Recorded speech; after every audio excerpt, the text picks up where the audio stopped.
నమస్తే. కాంగ్రెస్ పార్టీ అధికారంలోకి వచ్చిన 15 రోజుల్లోనే పథకాలని అమలు చేస్తూ ప్రజల ఆశీర్వాదాలు అయితే పొందుతున్నది. సో మరోవైపు ప్రతిపక్షాలు కూడా విరుచుకుపడేటువంటి ప్రయత్నం చేస్తూ ఉన్నాయి. మన అసెంబ్లీలో చూసినాం, ఇప్పుడు సోషల్ మీడియాలో చూస్తూ ఉన్నాం. సో మహిళా కాంగ్రెస్ స్టేట్ ప్రెసిడెంట్ సునీతారావు గారిని ఒకసారి మాట్లాడదాం. పొన్నం ప్రభాకర్ గారి అధ్యక్షన ఈరోజు అయితే ఇంటర్నల్ మీటింగ్ జరుపుకున్నారు. సో ప్రధానంగా బయటికి మాత్రం గతంలో గ్రేటర్ హైదరాబాద్లో ఓటమికి కారణాలు ఏంటి, దానికి సంబంధించిన కొన్ని అంశాల గురించి చర్చించారని విన్నాం. సో ఏం జరిగింది, భవిష్యత్ కార్యాచరణ ఏంటి? అంటే వాస్తవంగా ఇది కొంచెం లేటే జరిగింది అనుకుంటా. మీటింగ్ తొందరగా జరగాల్సింది, ఎందుకంటే ప్రభుత్వ కార్యక్రమాలు ఏదైతే జరగబోతున్నాయి 28 నుంచి, సో అందరినీ లాంఛనంగా అక్కడికి వెళ్ళి ప్రారంభోత్సవం చేయడానికి ఎక్కడెక్కడి నుంచి రేవంత్ అన్నట్టు ఎవరికైతే బీఫామ్ ఇచ్చామో వాళ్ళే ఇన్ఛార్జీలు అని చెప్పారు. కానీ ఇన్ఛార్జీలకు సంబంధించి మాకు కొన్ని ప్రాబ్లమ్స్ ఉండే, ఏవైతే వారి దృష్టికి తీసుకొచ్చామో అవన్నీ కూడా రివ్యూలో రేవంత్ అన్నతో మాట్లాడి ఒక డిసిషన్ తీసుకుంటానన్నారు, సీఎం గారితో మాట్లాడి. ఎందుకంటే ప్రక్షాళన చేయాల్సిన అవసరం చాలా ఉంది. వేరియస్ పార్టీస్ నుంచి వచ్చి జాయిన్ అయిన వాళ్ళు ఒకెత్త అయితే, మా పార్టీలో ఉండే మాకు వెన్నుపోటు పొడిచిన వాళ్ళు చాలామంది ఉన్నారు.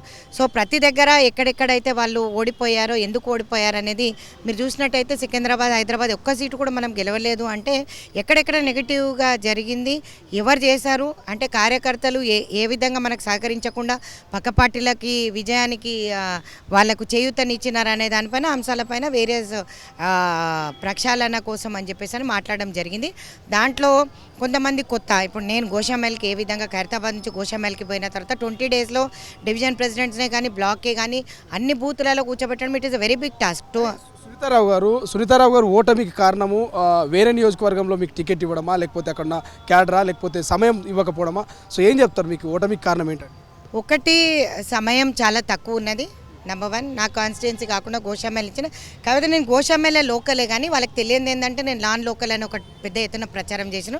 దాంట్లో భాగంగా ఏంటంటే మన పార్టీకి సంబంధించిన వాళ్ళే చేశారు.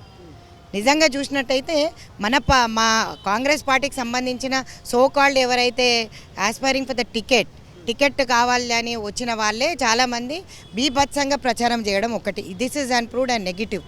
రెండోది ఏంటంటే ప్రతి ఒక్కరు నాకు టికెట్ కావాలని అడిగినారు. కానీ నిజంగా కూడా నేను ముఖ్యమంత్రి గారికి, రేవంత్ రెడ్డి అన్నకు థ్యాంక్ యూ చెప్తాను. ఎందుకంటే కరుడు కట్టిన కార్యకర్తగా అక్కడ ఇవ్వడం ప్లస్ పాయింట్. వీళ్ళందరితో పనిచేశాను, సోకాల్డ్ ఆస్పిరెంట్స్ అందరి ఇంటికి వెళ్ళాను కూడా, నేను వెళ్ళి కూడా మాట్లాడాను. కానీ చెప్పిన వాళ్ళు ఎవరు కూడా పని చేయలేదు. పని చేయకపోవడానికి కారణం ఏంది అనేది కూడా తెలియాలి కదా. ఇప్పుడు ఒక కాన్స్టిట్యుయెన్సీలో 9 ఏళ్ల నుంచి మనం అక్కడ ప్రోగ్రామ్స్ చేయలేదు, ఎవరు డోర్ టు డోర్ పోలేదు, పోనీ ప్రజల సమస్యలు పట్టించుకోలేదు. అట్లాంటి ప్లేస్లో నాకు టికెట్ ఇవ్వడము, దాని తర్వాత కాంగ్రెస్ పార్టీని బూస్ట్ చేయడము, పడుకున్న కార్యకర్త దగ్గర నుంచి తీసుకొచ్చి నేను బూత్లో కూర్చోబెట్టడము, అది నా నైతిక విజయమని నేను అనుకుంటా. కానీ సోకాల్డ్ ఉన్న వాళ్ళందరూ కూడా ఎవరైతే టికెట్లకు అప్లై చేశారో మరి వాళ్ళ మీద ఏం యాక్షన్ తీసుకుంటారనేది కూడా అడిగాను. ఎందుకంటే పని చేయలేదు.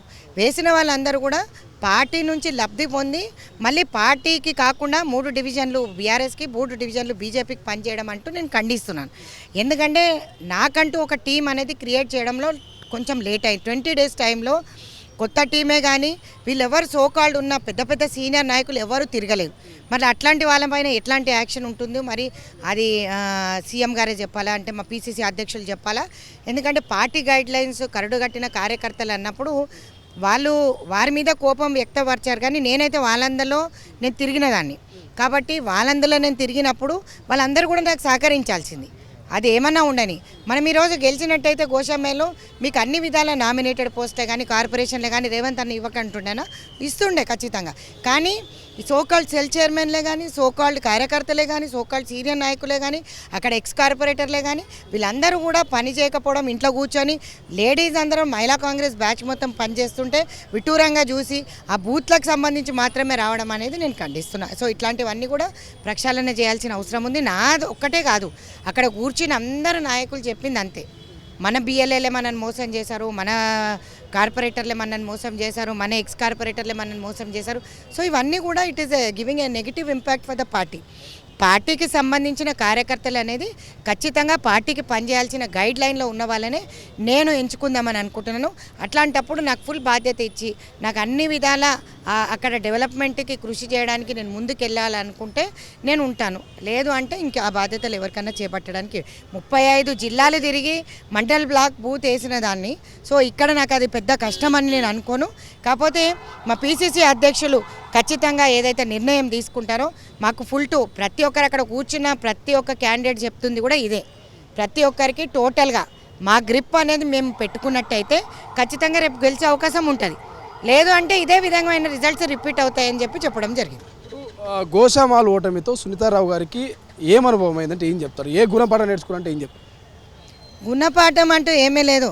నేను తగ్గేదే లేదని కొట్లాడినాను. ఖచ్చితంగా పార్టీ నేను ఆ రోజు కూడా చెప్పాను, ఖైరతాబాదే కాకుండా నేను ఒక స్టేట్ అధ్యక్షురాలిని, రాష్ట్ర మహిళా కాంగ్రెస్ అధ్యక్షురాలుగా 35 నాకు వస్తాయి కాబట్టి 35లో ఎక్కడ టికెట్ ఇచ్చినా కొట్లాడతాను. One of the toughest seat is Goshamahal.